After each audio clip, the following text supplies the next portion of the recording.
All right, we're going to call this Finance Committee meeting to order. Present are council members Frazier, Cost, Bub, and Marmee, and sitting in for Blake is Fennell. First item on the agenda is a request for appropriation in the amount of $31,150. Thank you, Mr. Chair. We have a long-term employee that is retiring in the street and traffic department.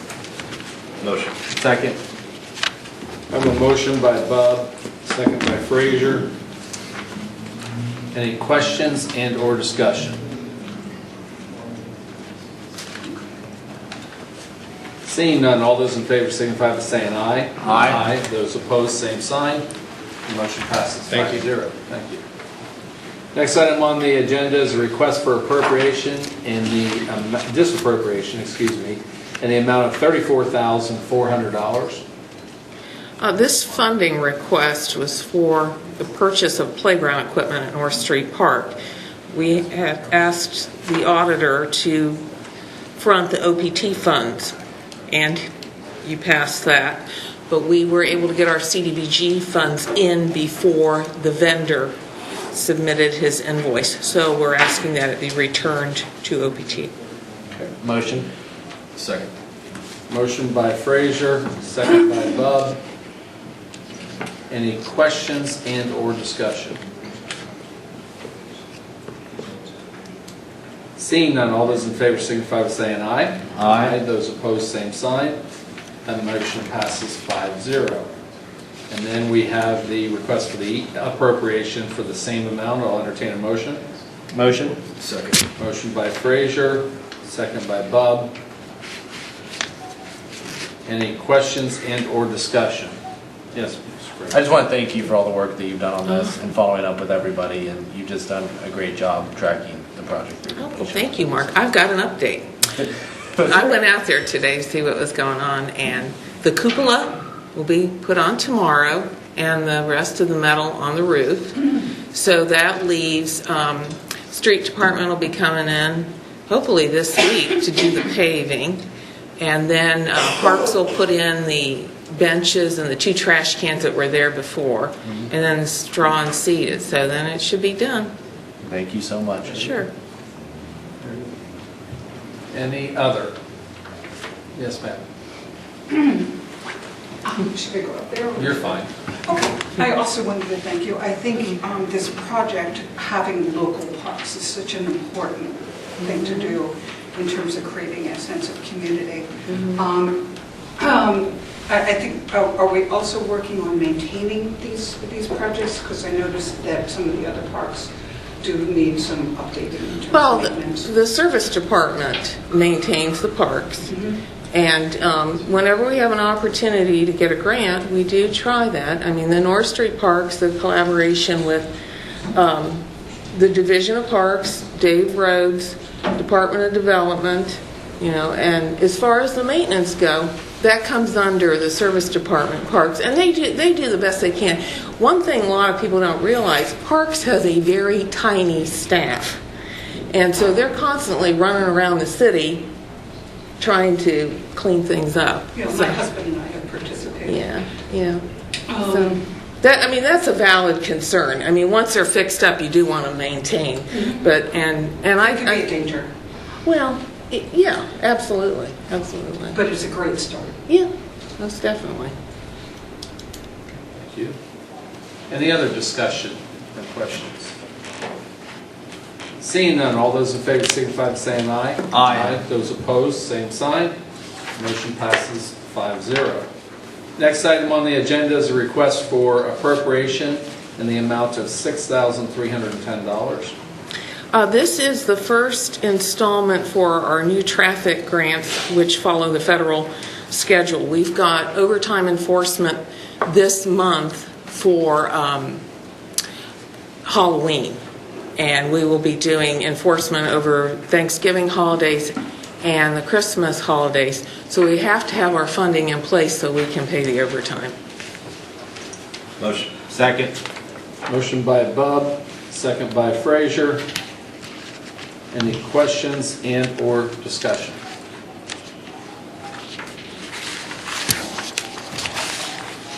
Seeing none, all those in favor signify by saying aye. Aye. Those opposed, same sign. That motion passes 5-0. Thank you. Next item on the agenda is a request for appropriation in the amount of $42,000. Good evening. Evening. This appropriation is for additional Judge 1 tax refunds that we're currently holding that have to be issued this year. I'll make a second.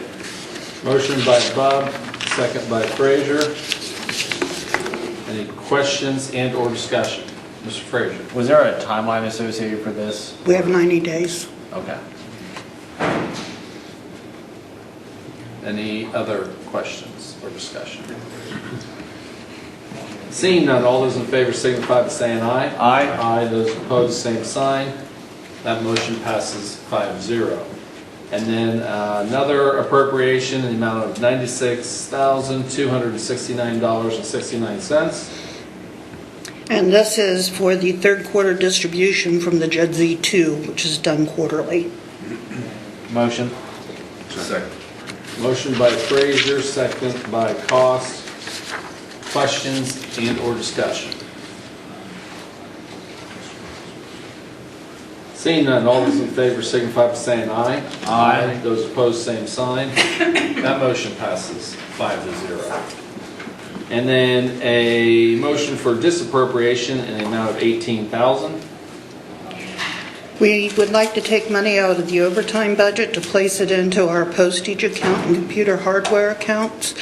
Since the state insists some of our notices be sent certified mail, our postage has been huge this year. And we are migrating to Windows 10 for our new tax software install, but our machines are too old to run it. So we need 16 new thin clients to be able to run it. The current ones are 9 years old, which is ancient in computers. Motion? Second. Motion by Frazier, second by Bub. Any questions and or discussion? Mr. Frazier. Because of the time of the year, do you feel confident that you don't need the money in the overtime budget since you No, got through the... that still leaves enough overtime, and this time of year we have more people off than overtime. Good. Any other questions or discussion? Seeing none, all those in favor signify by saying aye. Aye. Those opposed, same sign. That motion passes 5-0. Now we need the opposite appropriation, amount of $18,000. I'll entertain a motion. Motion? Second. Motion by Frazier, second by Bub. Any questions and or discussion? Yes. As far as the postage is concerned, is there a potential that you'll need more money, or do you think 8,000 will cover what the needs are? That's all the wiggle room I have left in my budget. So there, I guess we'll see it when everything goes out and how much is left? Yep. Okay. Any other discussion? Seeing none, all those in favor signify by saying aye. Aye. Those opposed, same sign. That motion passes 5-0. And then a request for appropriation in the amount of $100,000. Newark is in the same position as the Judge Z. We are currently holding $52,000 worth of refunds that have to be issued by the end of the year, or we'll be paying interest on them. And I'm hoping the $100,000, once we take out the 52, will cover any that are currently coming in now that the federal extensions are done. Okay. Motion? Second. Motion by Frazier, second by Cost. Questions and or discussion? Seeing none, all those in favor signify by saying aye. Aye. Those opposed, same sign. That motion passes Thank you. 5-0. Thank you, Bob. Next item on the agenda is a request for a resolution authorizing and directing the mayor of the city of Newark to prepare and submit applications to the Ohio Department of Public Safety for fiscal year 2019 Edward Byrne Justice Assistance Grant funding. We are going to submit on behalf of the Division of Police application to see if we can try and reduce overdoses. the police department recently started taking a counselor with them on their overtime, and they found that last time they went out, that they were able to get between, it was either 8 or 9 people into rehab. So the idea for this new application is to get state assistance to implement that next year. So hopefully we'll get it. Motion? Second. Motion by Frazier, second by Cost. Bob. Thank you. Any questions and or discussion? Mr. Frazier. What's the grant cycle for this? When is it awarded? This one's an oddball one, but it runs from March through September of next year. It's a 6-month grant. Any other questions? Are there any matching? Yes, there'll be between 10 and 25% match. Any What kind of rehab are they encouraging? Well, specifically what they say to the addicts when they meet them, I think they probably give them a list of options. That's something the counselor would deal with, I guess, depending on the situation. So I don't know specifically if they give one. I doubt they give one option, because I don't think you're going to have one. Real different. Yeah. Any other? Yes, sir. What's the total amount of the grant? Well, you can ask for no more than $20,000. What we use it for is for overtime. Any additional questions or discussion? Seeing none, all those in favor signify by saying aye. Aye. Those opposed, same sign. That motion passes 5-0. Thank you. Next item on the agenda is a request for appropriation in the amount of $7,127. This is to be put back into the vehicle account, I believe. There was an extra radio that came with the medic. The fire chief determined he doesn't need 2 March radios, and the medic, he just needs 1. So he wanted to send the radio back and get a refund. Motion? Second. Motion by Frazier, second by Cost. Any questions and or discussion? Seeing none, all those in favor signify by saying aye. Aye. Those opposed, same sign. That motion passes 5-0. And the last item on the agenda is a request for appropriation in the amount of $35,000. So this is for the billing company that collects for EMS squad runs. We renegotiated their contract during the middle of the year. Not something we plan on making a habit of, but we ran out of money to pay them for the year, and this will get us through the end of the year. Make a motion. Second.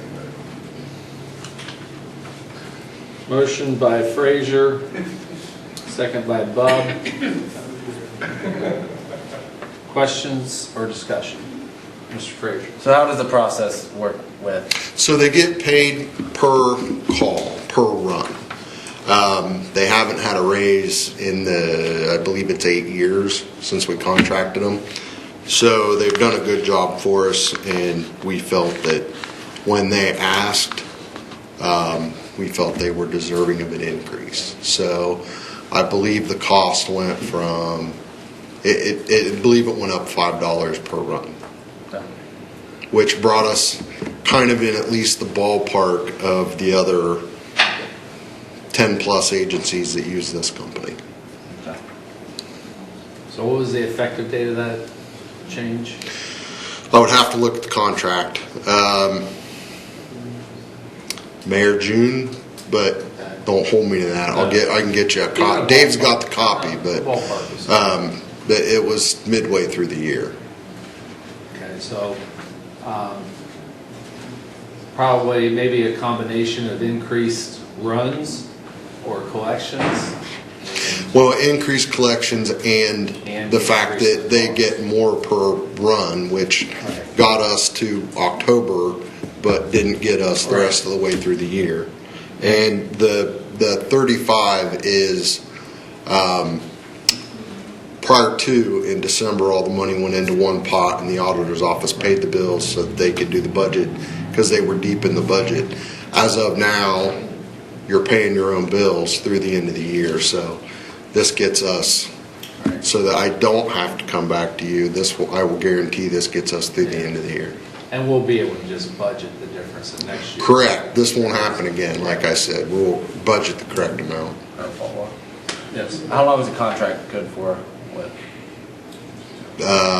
You would have to talk to Dave about it since he signs all contracts, but I believe it's 3 years. Okay. Any other questions for discussion? What is the cost per run? $21. You mean for them or the cost to the cost. To us, for them, yes.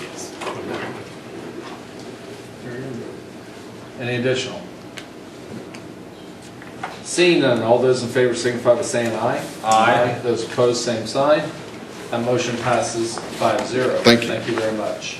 And with that, this Finance Committee meeting stands adjourned. I believe next up is service. All right, we will call the Service Committee meeting to order. Those present, myself, Rath, Cost, Bob, Lang, and Sean Fennell sitting in for Jeremy Blake.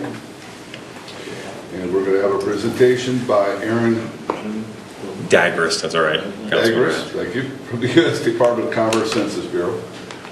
We'll turn off some lights. Does that sound like it's running? Yeah, it looks like it's coming up. Okay.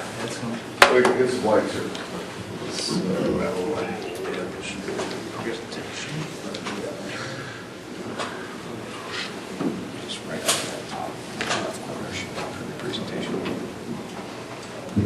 How's that? Where do you want it? Just right up. Here should be, if I can see, I don't know, my eyes should be up. No, that looks like a, Oh, that's where it is online. I think this is it down here.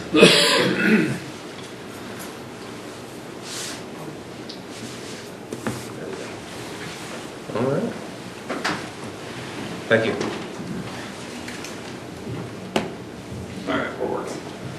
Perfect.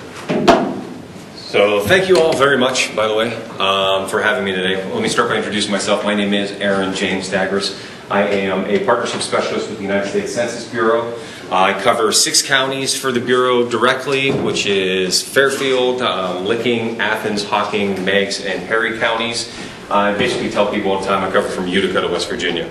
And what my role is with the Bureau is I work with local municipalities, county governments, nonprofits, and businesses on strategic planning and education process and awareness for the 2020 census. And the agenda that I've developed for you tonight is going to cover these quick topics here. We're going to take a local overview of the impact of the census, the goal of the 2020 census, why it is we have the census, the updated 2020 census design, and then how everyone in the room today can actually make a difference in the upcoming census and in our communities. And in the end, what I hope everyone shares is the same common goal, and that we have the Census Bureau that Governor DeWine has in establishing his complete count effort at the state level, and that our county commissioners here, led by Commissioner Bubb, Commissioner Black, and Commissioner Flowers, have in establishing their complete count committee at the county level. So 30,000 foot kind of view of Newark, right? And what these numbers mean to us at the Bureau and what they mean when it comes to counting people in 2020. And I know the first thing a lot of you are probably noticing is that number there is not that 50,000 that was recently in the paper. I'll get to that in a second. So this is a diagram here that ended with the 2017 ACS data. And I want everyone to keep in mind that is simply an estimate when it comes to ACS data. So population around that 50,000 mark, right? With a daytime population of about 27,285. And this is substantial when we look at this for the Bureau and how statistics are used in census data for things like planning. That means, basically 45% of the population are commuting to work every day and leaving the city. So that's how we can look at those statistics and look at some challenges that may develop when it comes to our 2020 census count. So if we look at 2010, we were counted. That's the solid count that the city has been living by, because the decennial census is the one that is the standard. It's the 100% snapshot. It's the one that used for grant funding, etc. At about 47,000, as we know.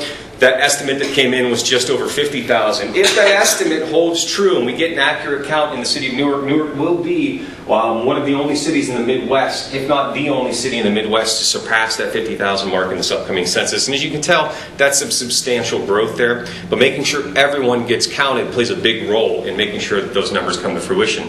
Here are some challenges that we see. When we look at the numbers for the city of Newark, some things stand out. We have family households at 59%, which is 7% below the state average, and married couples at 39%, substantially below the state average.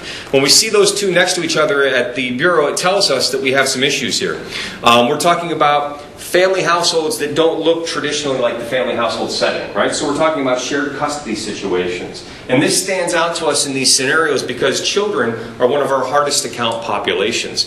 So these are some figures that kind of show that this could be an issue. And when we do outreach and awareness, it's a target audience that we really have to focus on in the community. And then we also have a substantially high percentage of seniors who are living alone. So we're talking about working with caregivers to educate seniors, or to make sure that those caregivers are educated that they should be counting these individuals, because they may often be missed in the census as well.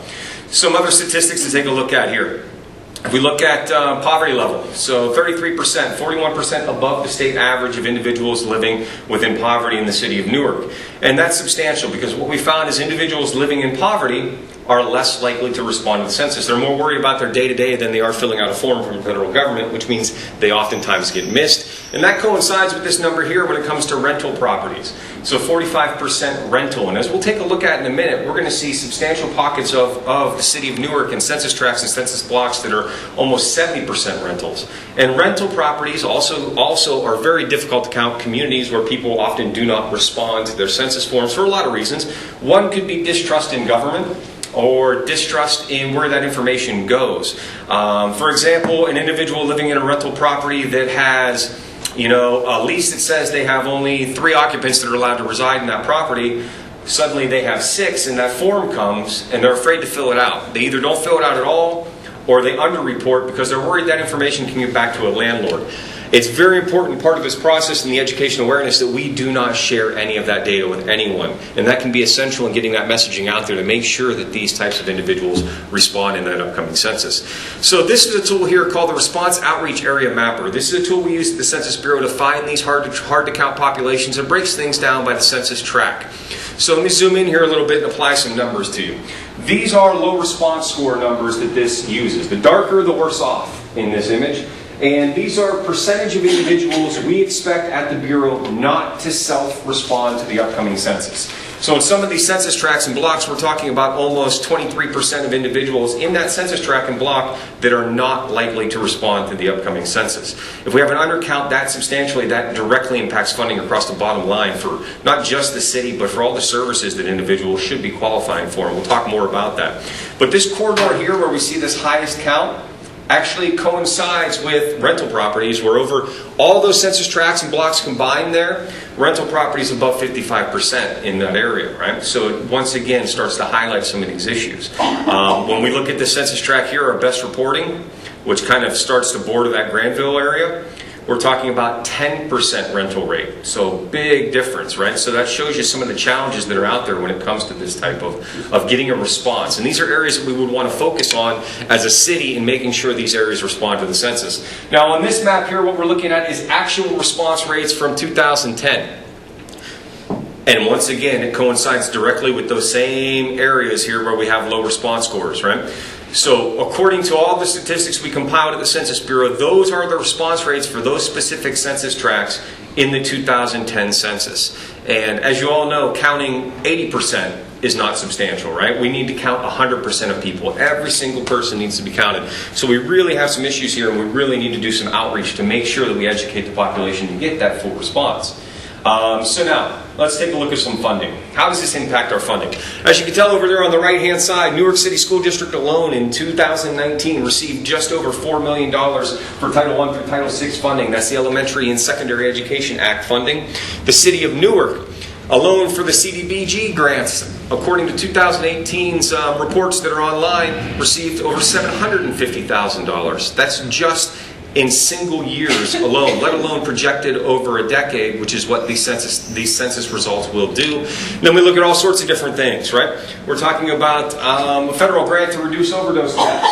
There was a little bit of a discussion about some of that earlier with a new one that's being applied for. That one I believe was about $7,000. And then we can also look at, help for funding police officers. I believe that one was a little over $200,000 in federal grants for police officers. And most recently, $2.8 million for firefighters in Central Ohio, of which the city of Newark is expected to receive over $500,000 in a federal grant for those new firefighters, right? So funding is all around us. When I talk about funding, let's talk about that number right there. That CDBG grant that we received. This is the way that the community is using this, right? So it's impacting all sorts of great things. The city of Newark used that for neighborhood cleanup, for the Together We Grow program, for the Garden of Hope, for housing programs, park improvements, emergency RLF funds, economic development support, and street rehabilitation. All these different things are using federal funding, right?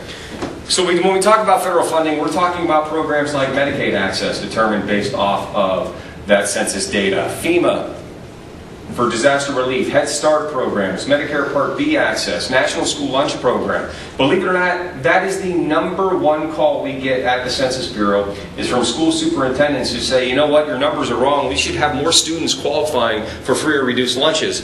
But we have to unfortunately tell those superintendents the numbers are what the numbers are. That's who reported. So now it's the time to focus on 2020 and making sure everybody in your community responds to the census so those numbers better accurately depict the community that you live in. It directly impacts SNAP funding, WIC funding, HUD funding, the Children's Health Insurance Program, and as we already mentioned, CDBG. All these different ways. But I like to say this. It doesn't matter whether or not you're the most fortunate individual living within the community or the least fortunate individual living within the community, all of us are still using these things here, right? As well as EMS services, fire services, and law enforcement services. So every single individual in our communities is directly impacted by that census data.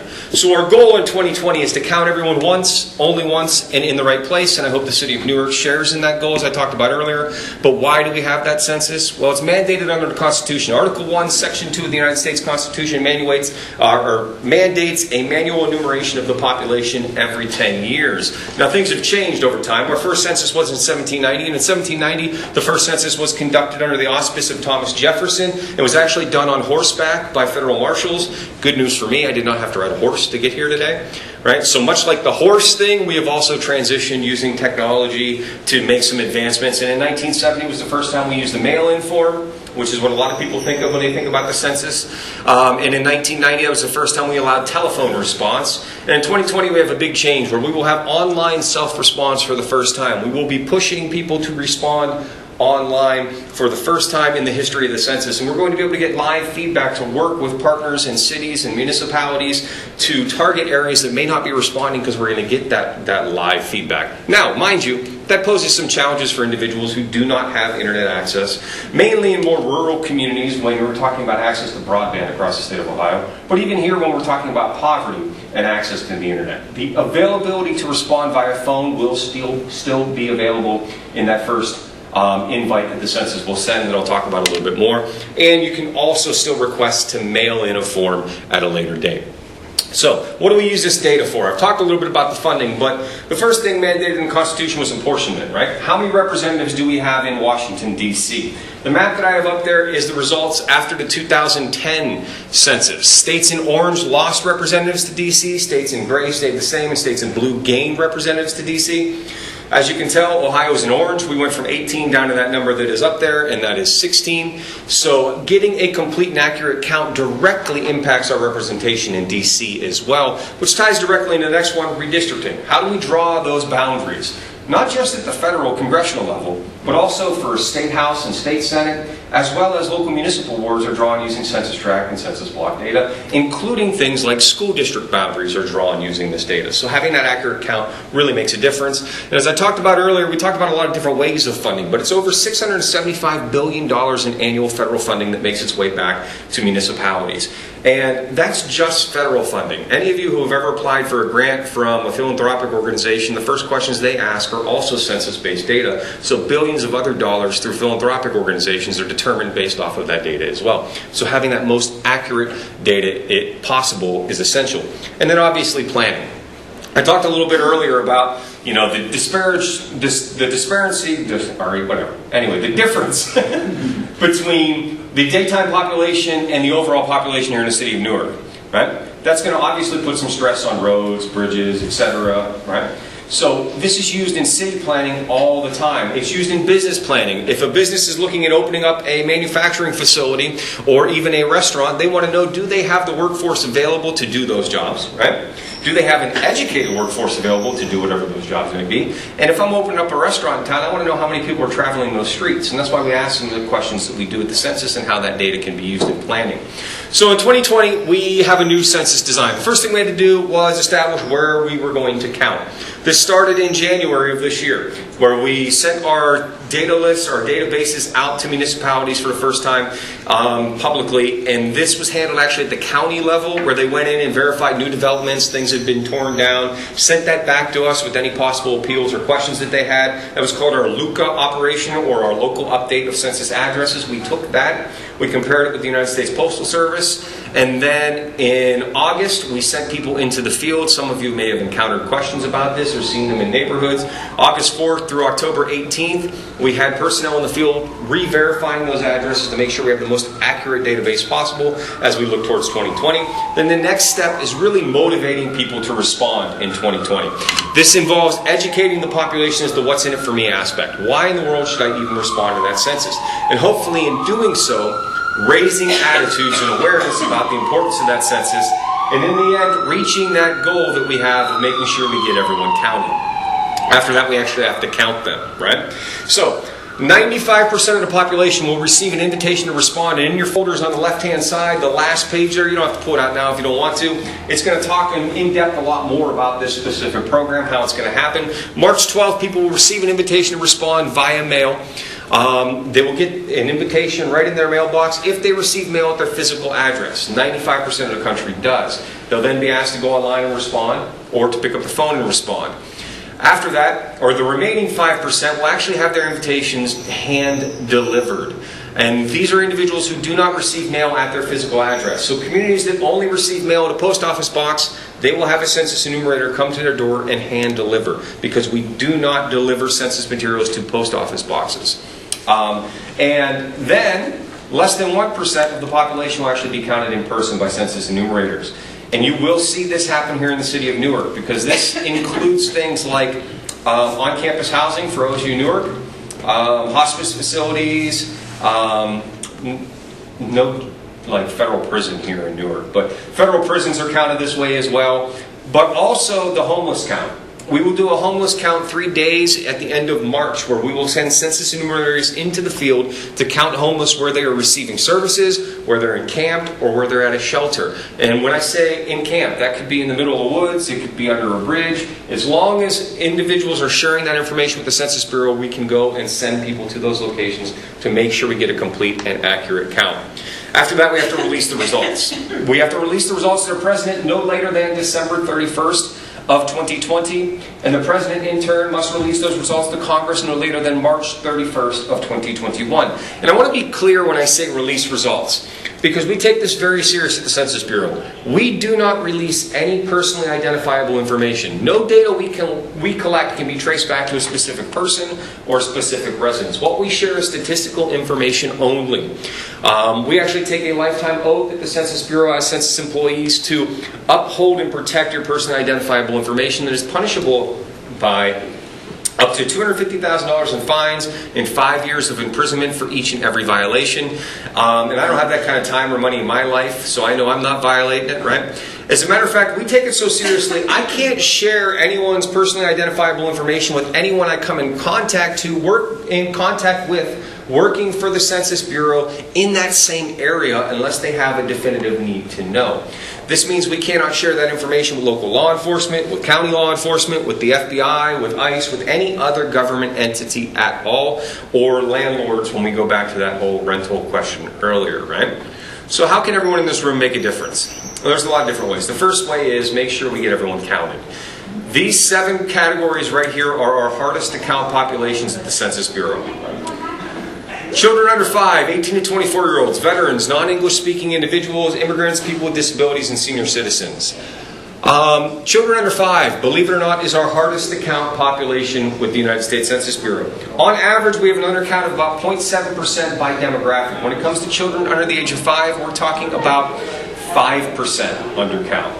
That is a substantial miss rate, right? And there's a lot of reasons for this. I addressed it a little bit earlier when we're talking about shared custody situations, and the traditional family household unit may not look like it used to.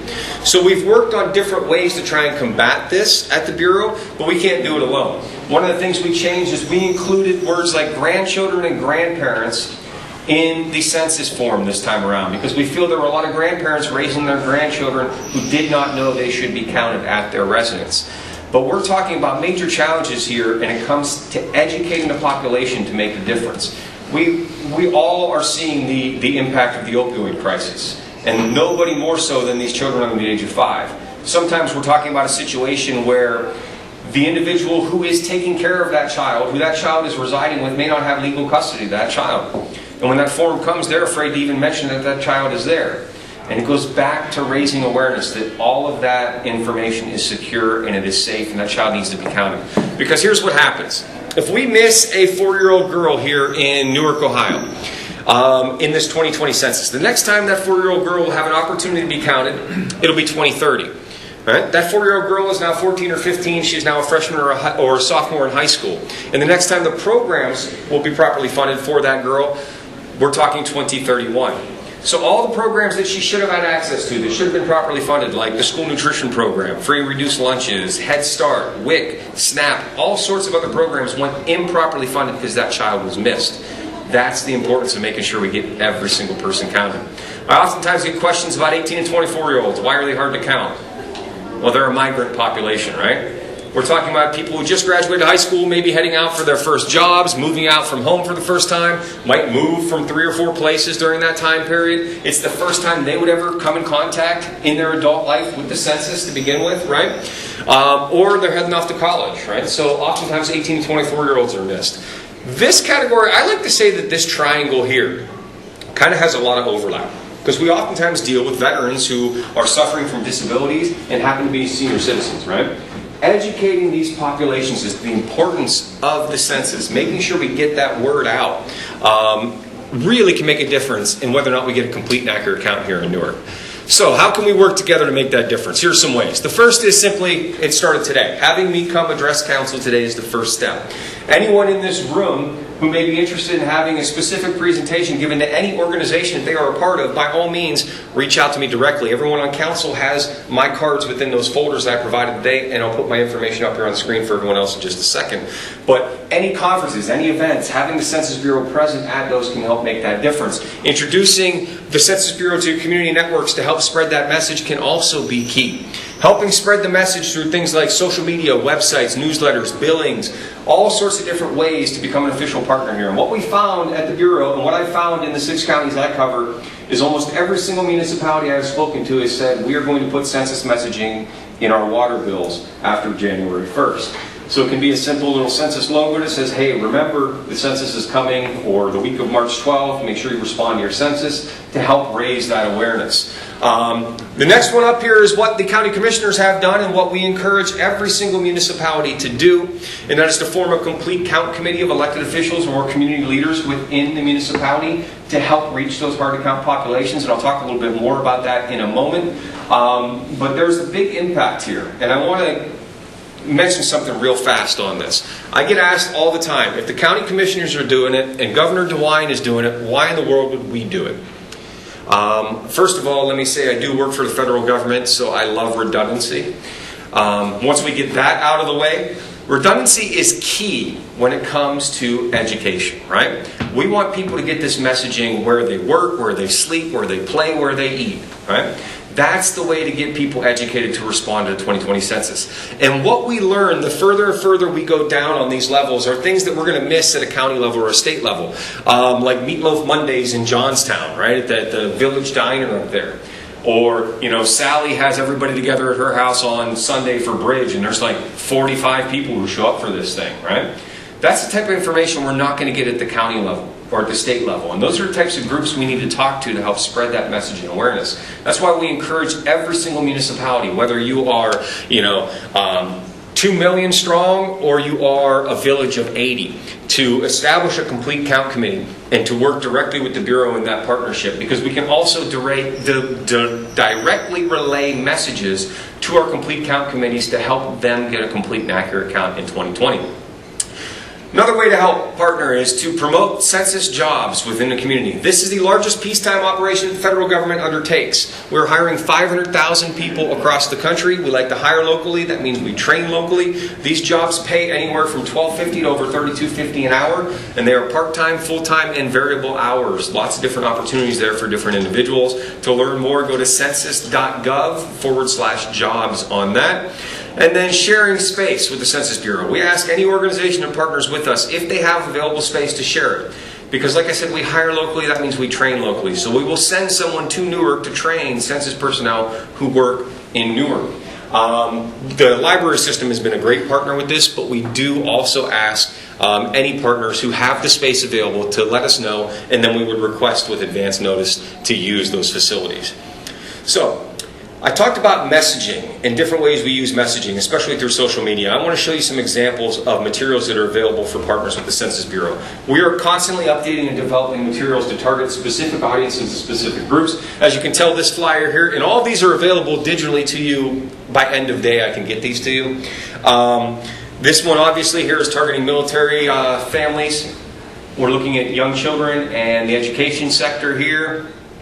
These are some interesting ones that have been developed to help target and message to rural communities, emphasizing things like that county roads do not build themselves, or access to healthcare facilities in smaller communities that oftentimes are funded substantially based off of that census data through grants, or else they wouldn't even exist. So educating individuals in those communities. And then, once again, trying to reach that younger, under 5 population. Lots of different materials here. We have probably hundreds of these available for all different audiences and all different languages that I can, like I said, I can send you a link and you can all have access to that by end of day. So now that closer look at that CCC. The real purpose of a CCC, and you'll notice the picture on the right here, kind of has in the center there, this would be the chair of the CCC. It's normally the mayor or the highest elected official, and then you want to surround or staff that CCC with a well-rounded group of individuals.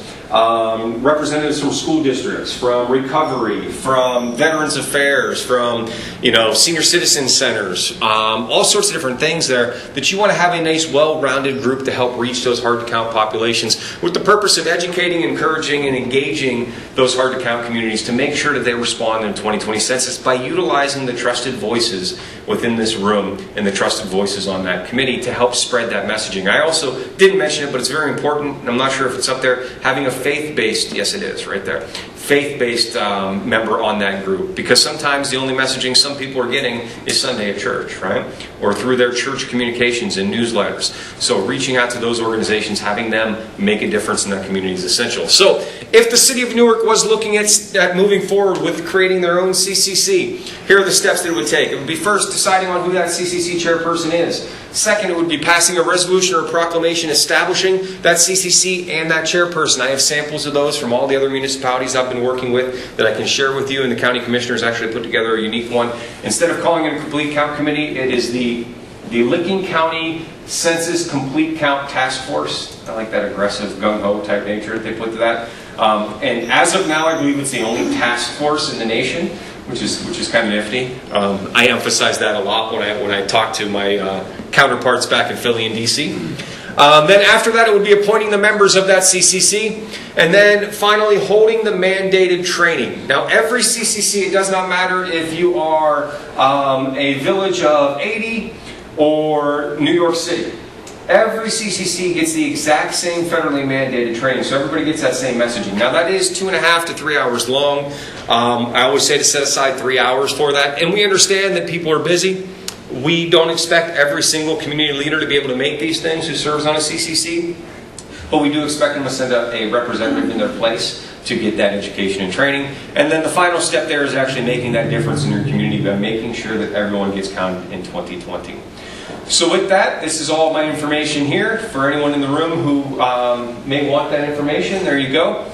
And does council have any questions for me today?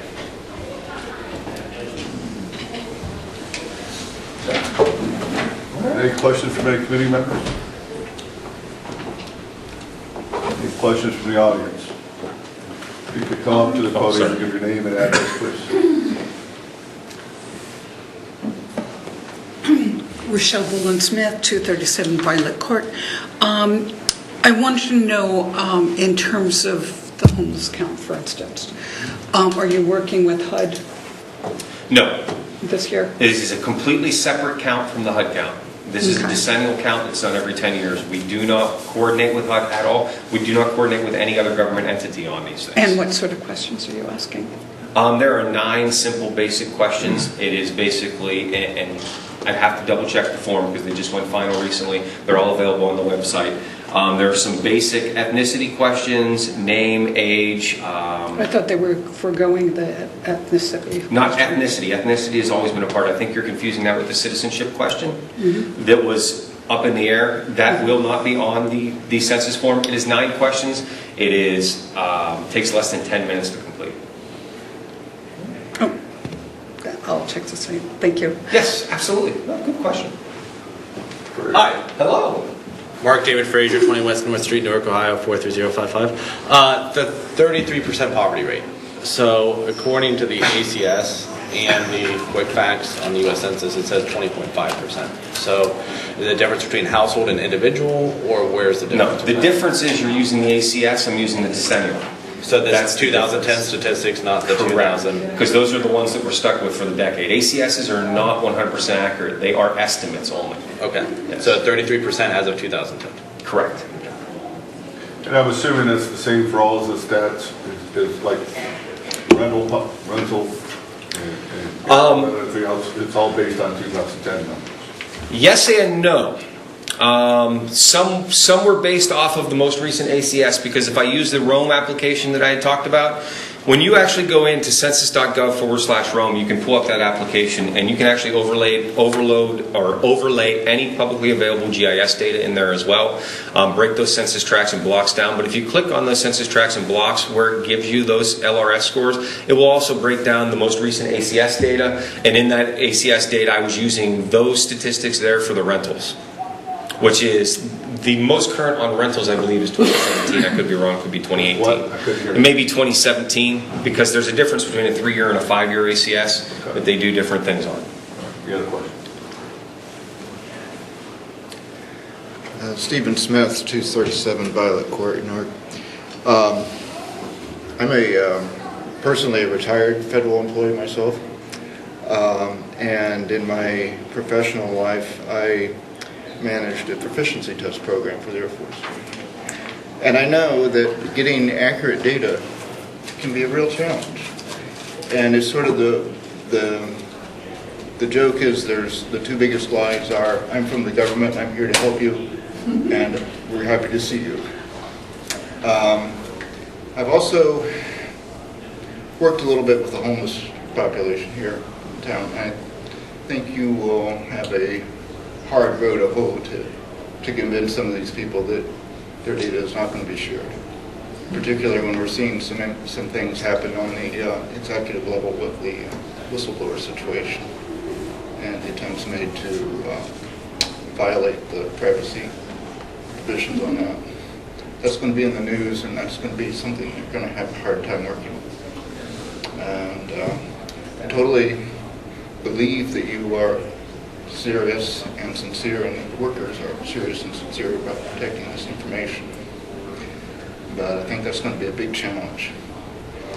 And I hope you have a plan in mind for addressing that. Data security for the online transmissions, I think, is another issue that is going to be a serious issue. Thank you. And to address, I'll start with data security first. We've been working with Google and Microsoft. We have been testing this database for the past several years. What's unique is each individual will receive a specific code, right, in their invitation. When they go online, like, you will never receive a response via email from the Census Bureau inviting you to response. We're planning for a lot of different scams that could come up, and we've got a team working on that, a real dedicated team who really is top-notch in trying to prevent some of that. But once you upload that information, it is instantly downloaded into our secure servers. So we've been testing that for years and with 100% success thus far. So we're really excited about the security there. When it comes to educating the population and getting them to trust, I agree with you. It is going to be our biggest challenge in the 2020 census. And that's why we're trying to partner with elected officials, community leaders, nonprofit leaders, leaders like, I know you work hand in hand with Jen Kanagi in the homeless outreach. She's sitting on the county commissioners complete count committee, organizations like that, so that we're empowering those trusted voices to take that message. Because you're right, if I show up at the door, I can send 1,000 federal bureaucrats to somebody's door. There's always going to be that distrust. That's why we're empowering trusted voices within our community to help spread that message, to help raise that awareness, and hopefully get a better response. Great concerns. Mr. Chair, thanks. You showed one of the slides showing the response rates for our area. How does that compare to national averages or state averages? I'll be honest, I have never, because of the insignificance in my day-to-day, I have never compared it to state or national trends on those response rates. I look specifically to find those hard-to-count populations within our communities. I will tell you this, of the 6 counties I cover, the worst response rates in those 6 counties are in this order. Athens, Ohio, around OU's campus, Buckeye Lake for some odd reason, and then the city of Newark. And then there's some enclaves within the Lancaster high rental properties as well that are a challenge. But those would be the top 4 in the 6 counties that I cover. I've never actually looked at a state or a national average for that. All of that data and all of those scores is available at census.gov/Rome if you want to check any of that out and compare it. Good question. I didn't mean to sound surprised by that either, Joe. Final question for Mr. Frazier. So just to follow up on that, so we saw some that were like 67, some that were 81. And so do you parlay that up with the mailing addresses to send people door to door in order to try to get to 100%? Or what happens during the cutoff when there's still an unknown number of people that are still having been counted? No, really great question, and I actually forgot to say that earlier. So the initial invitations will be to respond online. That'll come the week of March 12th. Everybody will receive that first invitation. Everybody will receive a second invitation approximately a week later. After that, if you have not responded, you will then get follow-up invitations. You will get phone calls if you have a publicly available phone number that we have to continue that follow-up effort. Eventually, come the end of April, early May, we will cease with that, and that's when we will send manual enumerators to doors that did not respond in an attempt to gather that information. So part of that education and awareness oftentimes in some of these communities that don't trust the government showing up at their door is simply that, hey, the earlier you respond, you pick up that phone, you do it online, or you do it over the phone, then nobody will ever come to your door. Really, really good. I'm glad I forgot to touch on that there. I appreciate that. That's the hometown support there. I like it.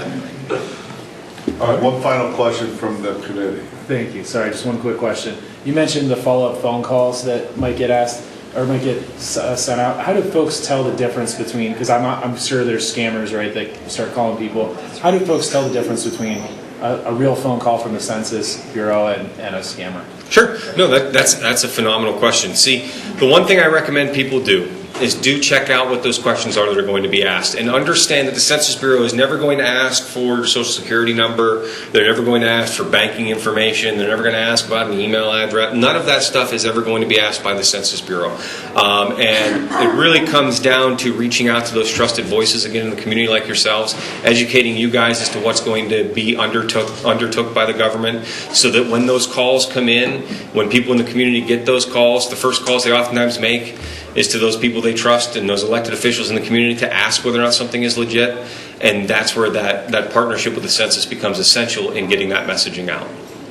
Now, we will have a national campaign that's doing some things, but we're really focusing on local campaigns. As a matter of fact, we're really encouraging every single elected official to shoot a 20-second PSA to share over social media. I've got scripts on that type of thing to help reach, like in the case of a city, to help reach your ward and educate that ward as to why it impacts them. Because what we found is that those locally filmed, just shot on an iPhone PSAs in our communities really resonate within communities and help spread that message and awareness. I'm working with the city of Lancaster on one where they're actually looking at filming like a child within their soccer program shooting a goal, and that child then is going to turn to the screen and be like, in soccer we want every goal to count, and in 2020 we want all the children in our community to be counted. So all sorts of different unique things there that can help spread that message and awareness and hopefully educate the population so that when something comes up, they know that that may not be accurate and who to call and respond. Anytime anyone in this room hears of anything that they think may be suspect with census-related stuff, my information. Let me know instantly. I'll let National know. We'll be on it as soon as possible. So, Well, there's no doubt in my mind that counting every single person within the United States is a challenge, to say the least. I hope you don't have a lot of confusion about the difference between ethnicity and citizenship, because they certainly are totally different. I know we're not asking a citizenship question, but the ethnicity part is still important as well. If anybody has ever been a census taker or ever had a desire to do that, I'd encourage you to do that. I've done that before. I think in the 1990 census. Nice. It's a great way to make a little bit of extra money, but it's interesting, to say the least. You'd be amazed at some of the things that you see and learn in going through that process. I still remember a lot of the families' doors that I knocked on. I saw some interesting things. So if anybody is interested in doing that, all the census takers that he talks about coming in April, you said, right? we'll hit the field with census enumerators likely more like May, but yeah, May. at the end of it. Okay. And those are probably primarily local people. That's what we try to do. Trained locally, right? Correct. So lots of local jobs in the area as well. So, Aaron, I appreciate you coming out. Thank you very much. Appreciate all the information you provided with us. But we do have another committee meeting to go through and a council meeting to start at 7 o'clock. So Absolutely. And I will do a follow-up email to Autumn that she can disperse to everyone as well. that'd be awesome. Thank you. And with that, the service committee is adjourned. Up next will be personnel. Okay, it is 6:44, October 21st, 2019. We'll call this Personnel Committee meeting to order. Those present are myself, Ryan Bubb, Sean Fennell, John Lang, Mark Levitas, and Dee Hall. Purpose of tonight's discussion is Ordinance 19-30, an ordinance creating one additional position of court security bailiff within the municipal court and setting compensation therefore. Judge Stansberry is at the podium. Please proceed. Thank you, Mr. Chairman. The purpose of this legislation is to create a third court security officer / deputy bailiff position. Obviously, just having two individuals isn't practical because people take vacation, people call off sick. We need that backup person to be able to provide additional security measures. I think you guys are all getting copied on the items that they're confiscating on a daily basis, and I hope that you were all shocked when you first started getting those because it's really scary to think about what people were carrying as they walked around this building for years. The only real wrinkle about the legislation is this. When we created the security team, we entered into negotiations with the administration whereby the court would be responsible for salary and benefits of the court security officers, whereas the city would pay for any physical needs, equipment, uniforms, things of that nature. The city has always been traditionally responsible for paying the salary of bailiffs. This third position, because we don't need a full-time third court security officer, but we also always have a need for additional resources in serving the voluminous amounts of paper that come from the court in the form of subpoenas, writs of restitution, conducting set-outs of residential properties where evictions have been granted. This legislation specifically dictates that the position will be a hybrid position.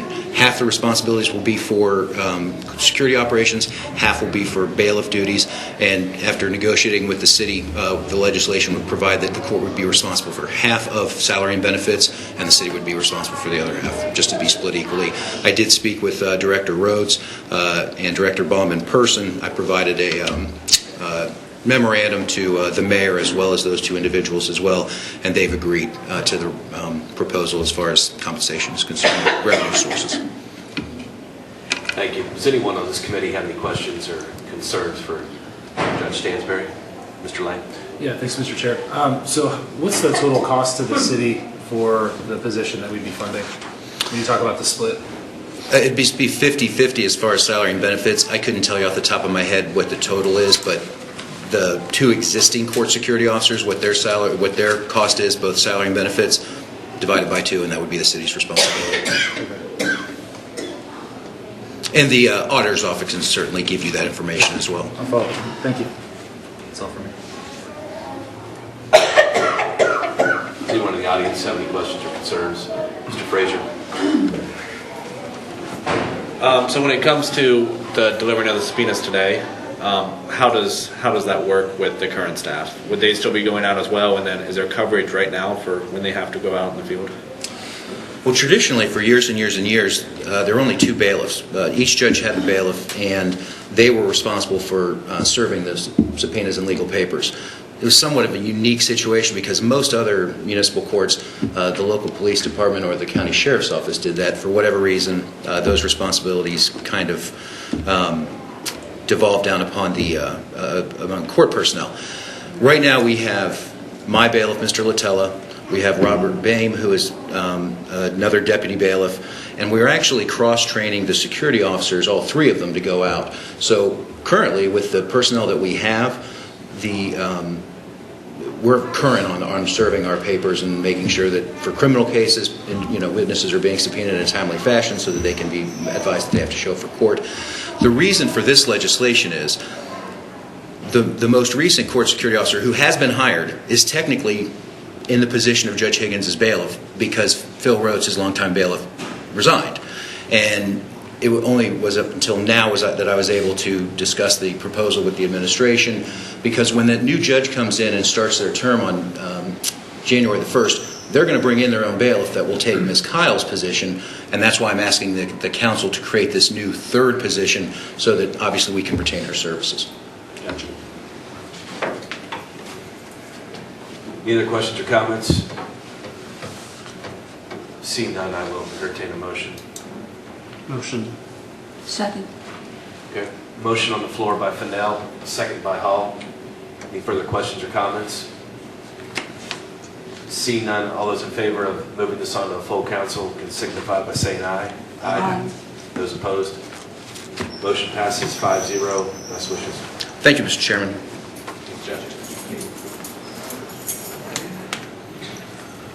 And with that, we will stand adjourned. City Council will start in approximately 10 minutes at 7 p.m.